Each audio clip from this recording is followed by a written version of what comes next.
Hey guys, welcome back. So today's video is going to be about the things that I am still learning. So if you guys are interested, then keep on watching. Alright, so the first thing that I'm still learning is the fact that I need to start taking a break. And the reason why I haven't been is that I felt like I was a failure if I took at least a day to myself. Of course, I have been trying my best with YouTube, trying my best to get the views up, trying my best to, get to 100,000 subscribers, answering comments from you guys, messages, planning videos, editing videos, doing thumbnails, you name it, I have been doing it constantly. And also with that, I have been trying to incorporate working out like a maniac in order for me to lose 20 to 30 pounds. And with me doing all of this in one day, every day, I was feeling so sick. I was not myself.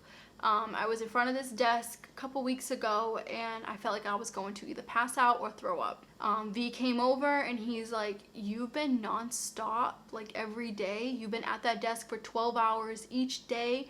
I think it's time for you to chill and lay down. And in the beginning I was like, no, because if I do, then my channel's gonna go to crap, and then if I don't work out, I'm going to be at the same predicament I'm at right now, where I don't like anything that I'm wearing. I don't even want to be in my thumbnails because I don't like the way I look.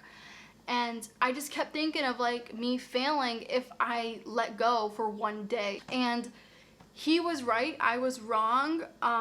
Sometimes I don't take care of myself like I should. So I am stepping back for a little bit. Obviously I have like a ton of videos like scheduled. That I'm fine with because this is my full-time job, but I have been taking a break from working out excessively, along with me being on social media constantly. I have been trying my best to take care of myself, so I'm still learning that taking a break does not mean that you're a failure. It just means that you just need time for yourself, or even like a week to yourself. And that is what I've been learning and trying my best to concentrate on, rather than me driving myself nuts. Another thing that I'm learning, and this is every week, and that is the fact that my house does not need to be spotless every day. So like I said before, I was, working on YouTube and exercising excessively, along with cleaning, making sure everything is perfect every day, making sure there's not one dish in the sink, making sure everything in the fridge is like perfectly aligned. And that's no way to live, to be honest with you guys. That was even driving me more nuts. And I'm learning the fact that the house can be messy for a couple days. There's other days where you can clean it. If you're living with a partner, they can help. And that's when my beloved boyfriend, came in and he's like, do not worry about the house, I will take care of it. And of course I'm like, but I need it to be perfect. And he's like, you don't need it to be perfect, Kara, we just need it to be clean and functional. I'm like, all right, maybe he's onto something. And again, this is a very small space. So I was coming from a larger apartment. So coming to a smaller place and having everything everywhere can definitely cause a little bit of anxiety with me.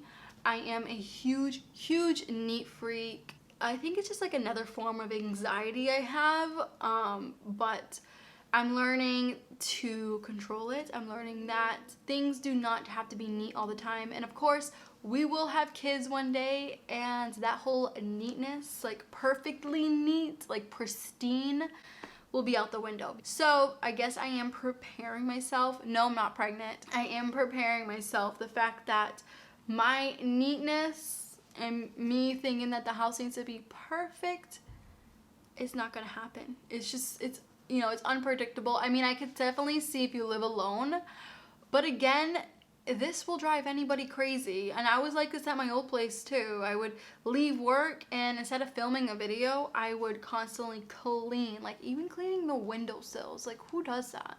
Next thing I'm learning is that it's okay to be sad and mad from time to time. Most of the time I feel this way, and it's either due to like hormone changes, when Aunt Flo's in town. Ladies, you know what I'm talking about. Or it could just be the fact that my channel's not doing well, or it just was a bad day in general, where, I had a bad visit at the doctor's office, or the car broke down. Being sad and mad can happen to anybody, and anything can trigger it. Obviously, you don't want to bring anybody else down with you, so you don't want to be a negative Nancy, but it is a struggle for me because I know you guys always see me on camera as this happy, positive person, but behind the cameras, there are some days where I am sad for no reason, and I have to tell myself that it's probably a hormone balance, and it's something that just comes and goes. So I have been figuring out the way to deal with it is to just lay down,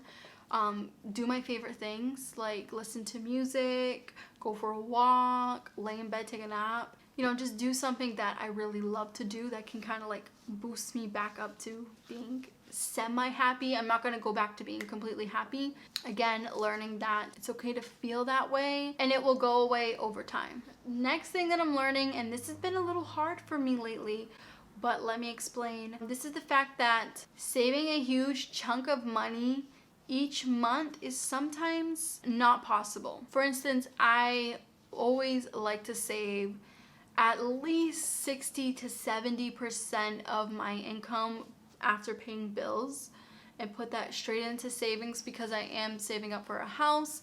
But sometimes it's not possible, and sometimes I will have a really good month and I'll make $3,000 or $2,000, I should say. I haven't made $3,000 in a long time, but $2,000, $1,500, sometimes $900, and sometimes it can get down to like $200 a month. So with those bad months, I'm not able to put money, you know, away like I was. And those months where I do get paid a decent amount and I want to put a lot of it into savings, something happens with the car or something happens where, you know, we need it.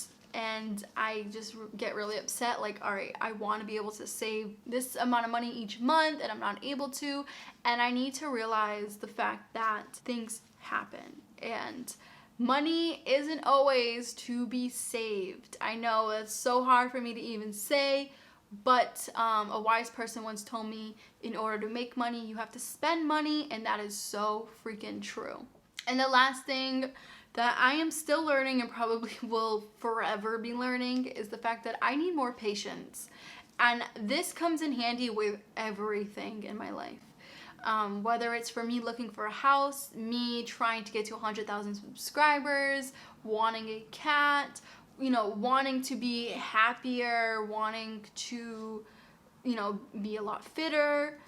I just need patience with all of those things. Everything will come eventually. So learning to have patience, I think, can save me a lot of stress. And, you know, it can save me a lot of time, especially when it comes to me overthinking all of these things in my life right now. I think the one thing though out of this list that I can take from me having patience on, I need to have a little bit more patience when it comes to my YouTube career, if you want to call it that. I'm always constantly looking at other minimalist YouTubers thinking like, all right, what are they doing that is better than what I'm doing? Why am I getting less views? Why am I getting less subscribers each month? And, you know, I've been on YouTube for 3 years and they've been on YouTube for only 1 year and they're already at like 500,000 subscribers. And sometimes I need to take a step back and realize, all right, Kira, everything will come when it's needed. Patience. I have been learning this now. Again, I probably will keep learning this. So once when I have patience with, like, you know, the YouTube thing, then I'll probably need another dose of patience for the house thing and, you know, for other stuff in life. But anyways, you guys, those are the things that I am still learning. I really hoped you enjoyed this video. Let me know down below what you guys are still learning, whether it is to have more patience, whether it's something completely different than my list. I would love to know. And on that note, I will catch you guys in the next video.